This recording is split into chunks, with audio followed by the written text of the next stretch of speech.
আরজিকর হাসপাতালে তরুণী পিজিটি চিকিৎসকের ওপর নির্মম অত্যাচার এবং খুনের ঘটনায় আজ সুপ্রিম কোর্টে শতপ্রণোদিত মামলার শুনানি হবে।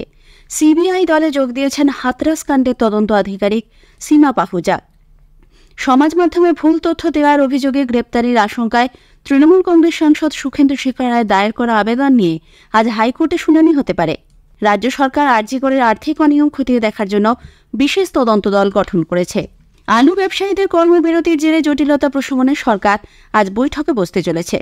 খাদ্য দপ্তর নির্দিষ্ট সময়ের আগে খরিফ মৌসুমে নির্ধারিত লক্ষ্যমাত্রার চাল সংগ্রহের কাজ শেষ করেছে। আসছি বিস্তারিত খবরে। আরজিকর হাসপাতালে তরুণী পিজিটি চিকিৎসকের ওপর নির্মম অত্যাচার এবং খুনের ঘটনায় আজ সুপ্রিম কোর্টে শতপ্রণোদিত মামলার শুনানি হবে। প্রধান বিচারপতি ডিওয়াই চন্দ্রচূড়, বিচারপতি জেবি পারদিওয়ালা এবং বিচারপতি মনোজ মিশ্রের বেঞ্চে হবে এই শুনানি। উল্লেখ্য, 9 তারিখ সকালে তরুণীর দেহ উদ্ধারের পর সঞ্জয় রায় নামে কলকাতা পুলিশের এক সিভিক ভলেন্টিয়ারকে গ্রেপ্তার করা হয়। 13 তারিখ কলকাতা হাইকোর্টের নির্দেশে মামলার তদন্তভার যায় সিবিআই এর হাতে। তবে বারবার এই ঘটনায় একাধিক ব্যক্তি জড়িত থাকার কথা উঠলেও এখনও পর্যন্ত নতুন করে আর কেউ গ্রেপ্তার হয়নি। জানা যায়নি এই নির্মম ধর্ষণ ও হত্যাকাণ্ডের মোটিভও। এদিকে তদন্তে গতি আনতে এবার কেন্দ্রীয় দলে যোগ দিয়েছেন সিবিআই আধিকারিক সীমা পাহুজা। উত্তরপ্রদেশের হাথরাস ধর্ষণকাণ্ডে তদন্তকারী দলকে নেতৃত্ব দিয়েছিলেন এই সিবিআই আধিকারিক। অন্যদিকে গতকাল নিয়ে টানা 4 দিন আরজিকরের প্রাক্তন অধ্যক্ষ সন্দীপ ঘোষকে সিজিও কমপ্লেক্সে একটানা জেরা করে সিবিআই। 4 দিনে প্রায় 50 ঘণ্টা ধরে জিজ্ঞাসাবাদ চালানো হয়। গতকাল কেন্দ্রীয় সংস্থার আধিকারিকরা আলাদা আলাদা দলে ভাগ হয়ে বিভিন্ন জায়গায় যান। বিকেলে একটি দল প্রাণীহাটিতে ফের একবার নির্যাতিতার বাড়ি গিয়ে ওই ডাক্তারের পরিবারের সঙ্গে কথা বলেন। অপর একটি দল যায় লালবাজার। অত্যাধুনিক যন্ত্রপাতি নিয়ে তল্লাশি চালানো হয় আরজিকরের এমার্জেন্সি বিভাগ এবং ট্রমা কেয়ার সেন্টারেও। আরজিকর কাণ্ডে ধৃত একমাত্র অভিযুক্ত সঞ্জয় রায়ের পলিগ্রাফ টেস্টের অনুমতি দিয়েছে শিয়ালদা আদালত। 9 আগস্ট চিকিৎসক পড়ুয়া তরুণী মৃতদেহ হাসপাতালের সেমিনার রুম থেকে উদ্ধার হওয়ার পরদিনই গ্রেপ্তার হয়েছিল এই সিভিক ভলেন্টিয়ার। আদালতের নির্দেশে তদন্তভার হাতে নেওয়ার পর পুলিশের কাছে থেকে সঞ্জয়কে হেফাজতে নেয় সিবিআই। তার বয়ানে নানা রকম অসঙ্গতি ধরা পড়ে। তাকে জেরার সময় মনস্তত্ত্ববিদের সাহায্য নেওয়া হয়। এবার পলিগ্রাফ টেস্টও করা হবে সঞ্জয়ের। আরজিকর কাণ্ডে সমাজ মাধ্যমে ভুল তথ্য পোস্ট করার অভিযোগে কলকাতা পুলিশের পাঠানো 2টি নোটিশের প্রেক্ষিতে হাইকোর্টের দ্বারস্থ হয়েছেন তৃণমূল কংগ্রেসের রাজ্যসভার সাংসদ সুখেন্দু শেখর রায়। অসুস্থতার কথা জানিয়ে চিকিৎসার নথি লালবাজারে পাঠিয়ে দিলেও গ্রেপ্তারির আশঙ্কা করছেন তিনি। আজ এই মামলার শুনানি হতে পারে। এদিকে পুলিশের সমন পাঠানোর অর্থ গ্রেপ্তার নয় বলে তৃণমূল কংগ্রেস নেতা কুণাল ঘোষ জানিয়েছেন।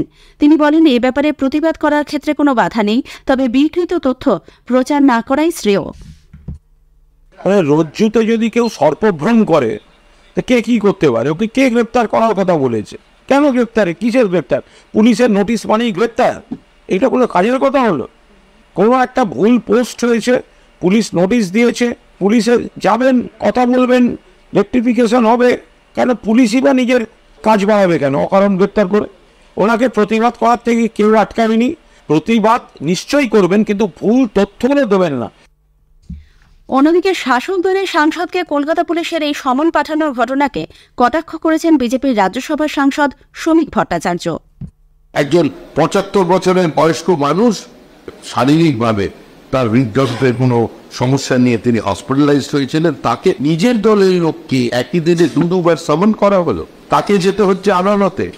একটা গণতান্ত্রিক রাজনৈতিক দলের এই ধরনের পরিণতি বা এই ধরনের সরকার পরিচালনের তো অভিনব। এগুলো টোটালিটেরিয়ান স্টেটে হয়, তো কেউ প্রতিবাদ করবেন না। আরজিকর কাণ্ড নিয়ে ভুল তথ্য দেওয়া এবং নির্যাতিতার নাম প্রকাশের অভিযোগে পুলিশি তলবে গতকাল লালবাজারে হাজির হন 2 প্রবীণ চিকিৎসক কুণাল সরকার ও সুবর্ণ গোস্বামী। কলকাতা মেডিকেল কলেজ হাসপাতাল থেকে তাদের নিয়ে চিকিৎসকদের একটি মিছিল লালবাজার রওনা হলে ফিয়ার্স লেনে ব্যারিকেড দিয়ে পুলিশ মিছিল আটকে দেয়। ডিসি পদমর্যাদার 2 আধিকারিক এসে ডাক্তার সরকার ও ডাক্তার গোস্বামীকে লালবাজারের ভেতরে নিয়ে যান। সঙ্গে ছিলেন তাদের আইনজীবীরা। 2 চিকিৎসকেরই দাবি কোনো রকম আইন বিরুদ্ধ কাজ তারা করেননি। ঘণ্টাখানেক পর তারা বেরিয়ে আসেন। কুণাল সরকার বলেন, তারা চান প্রতিটি মেডিকেল কলেজ হাসপাতালে চিকিৎসকরা যেন সুরক্ষিতভাবে কাজ করতে পারেন। মিছিলে যোগ দেওয়া চিকিৎসকদের অভিযোগ, মুখ বন্ধ করার জন্য এবং ভয় দেখাতেই পুলিশের এই সক্রিয়তা। আরজিকর হাসপাতালে 14 আগস্ট মধ্যরাতে দুষ্কৃতী তাণ্ডবের সময় পুলিশের এই তৎপরতা দেখা যায়নি কেন, সে প্রশ্ন তোলেন তারা। এই ঘটনার ন্যায় বিচার চেয়ে কলকাতা হাইকোর্টের আইনজীবীরা গতকাল মিছিল করেন। দলমত নির্বিশেষে মিছিলে অংশ নেন প্রবীণ থেকে নবীন বহু আইনজীবী। আদালতের নজরদারিতে স্বচ্ছ ও সঠিক তদন্তের দাবিও জানানো হয়। আরজি করে আর্থিক অনিয়মের অভিযোগ তদন্ত করে দেখার জন্য রাজ্য সরকার বিশেষ তদন্তকারী দল সিট গঠন করেছে। স্বরাষ্ট্র দপ্তর থেকে এই সংক্রান্ত নির্দেশিকা প্রকাশ হয়েছে।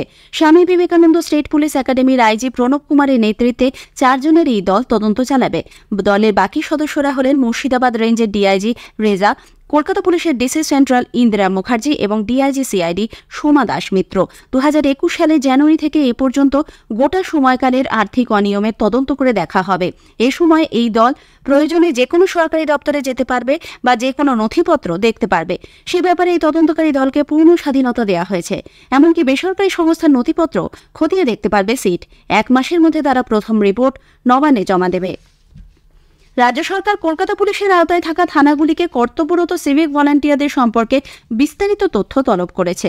তাদের অতীত রেকর্ড, চরিত্রগত মূল্যায়ন এবং পরিচয়পত্রের প্রতিলিপি যাচাই করার পাশাপাশি কর্মক্ষেত্রে তাদের পারফরমেন্স, মদ্যপান করেন কিনা বা তার বিরুদ্ধে কোনো অভিযোগ আছে কিনা তা বিস্তারিতভাবে লিখিত আকারে পাঠানোর জন্য স্বরাষ্ট্র দপ্তর থেকে লালবাজারকে নির্দেশ দেওয়া হয়েছে বলে নবান্ন সূত্রে জানা গেছে।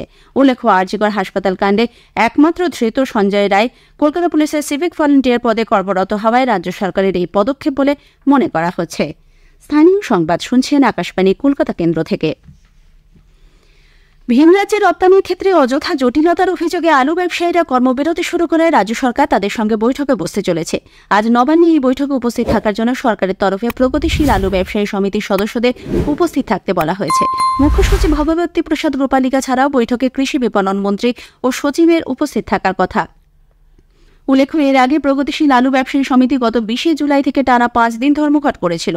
পরে মুখ্যমন্ত্রীর নির্দেশে কৃষি ও পঞ্চায়েত মন্ত্রী সমিতির সঙ্গে হুগলির হরিপালে বৈঠক করেন। এদিকে আগামী খরিফ মৌসুমে সারের যোগান নিয়মিত রাখতে কী পদক্ষেপ করা যায় তা নিয়ে কৃষিমন্ত্রী শোভনদেব চট্টোপাধ্যায়েরও একটি বৈঠক করার কথা রয়েছে। খাদ্য দপ্তর নির্ধারিত সময়ের আগেই রাইস মিলগুলির কাছ থেকে খরিফ মৌসুমের নির্ধারিত লক্ষ্যমাত্রার 90% চাল সংগ্রহের কাজ শেষ করেছে। এখনও পর্যন্ত চলতি মৌসুমে প্রায় 51.5 লক্ষ টন ধান চাষিদের কাছ থেকে সরকারি উদ্যোগে কেনা হয়েছে, যার অধিকাংশই ধান থেকে চাল উৎপাদনের জন্য মিলে পাঠিয়ে দেওয়া হয়েছে। সম্প্রতি ভিডিও কনফারেন্সের মাধ্যমে জেলা আধিকারিকদের সঙ্গে আয়োজিত খাদ্য দপ্তরের বৈঠকে পেশ করার রিপোর্টে জানানো হয়েছে, রাইস মিলগুলিতে পাঠানো মোট ধানের 89% চাল হয়ে ইতিমধ্যেই সরকারের ঘরে ফিরে এসেছে। বীরভূম ছাড়া সব জেলাতেই 80% বেশি চাল পাওয়া গেছে। উল্লেখ্য, সরকারি উদ্যোগে চাষিদের কাছ থেকে যে ধান কেনা হয় তা থেকে চাল উৎপাদনের জন্য নথিভুক্ত রাইস মিলগুলিতে পাঠানো হয়। মিলগুলি চাল উৎপাদন করে সরকারের কাছে তা পাঠিয়ে দেয়। ওই চাল সরবরাহ করা হয় রেশন দোকান, মিড ডে মিল এবং অঙ্গনওয়াড়ি কেন্দ্রে। জমি কেনার পর তার পর্চা নিজের নামে করানোর জন্য এবার থেকে অনলাইনে বাংলা ভাষায় আবেদন করা যাবে। এর ফলে রাজ্যের গ্রামাঞ্চলের বহু মানুষ উপকৃত হবেন। সাধারণ মানুষের সুবিধার জন্য অনলাইনে পর্চার আবেদন জানানোর প্রক্রিয়া শুরু হলেও আবেদনের মাধ্যম এখনও ইংরাজি। ফলে এক শ্রেণীর মানুষকে সমস্যায় পড়তে হচ্ছে। এই সুযোগ নিচ্ছে মধ্যস্বত্বভোগী ও দালালরা। এই সমস্যা দূর করতে বাংলা ভাষায় পর্চার আবেদন জানানোর ব্যবস্থা করা হচ্ছে বলে ভূমি ও ভূমি সংস্কার দপ্তর সূত্রে জানা গেছে। বাংলা ছাড়াও কয়েকটি আঞ্চলিক ভাষাতেও এই সুবিধা আনার ভাবনা চিন্তা শুরু করেছে প্রশাসন। ভারতের মহাকাশ গবেষণা ও তার সাফল্যকে বিশ্ববাসীর কাছে তুলে ধরতে 23শে আগস্ট দিনটিকে জাতীয় মহাকাশ দিবস হিসেবে ঘোষণা করা হয়েছে। 2023-এ 23শে আগস্ট ভারত পৃথিবীর 4র্থ দেশ হিসেবে চন্দ্রাভিযানে সফল হয়। ভারতই প্রথম দেশ যাদের চন্দ্রযান দক্ষিণ মেরুতে অবতরণ করে। এই কৃতিত্বকে স্মরণীয় করে রাখতে 23শে আগস্ট দিনটিকে বেছে নেওয়া হয়। এবারই প্রথম উদযাপিত হবে দিনটি। ইসরো সায়েন্স প্রোগ্রাম বিভাগের ডিরেক্টর ডক্টর তীর্থ প্রতিম দাস বললেন, ভারতের মহাকাশ চর্চা শুরু হয়েছিল সমাজ কল্যাণের দিকে লক্ষ্য রেখে, অন্যান্য দেশের মতো প্রতিরক্ষার কথা ভেবে নয়।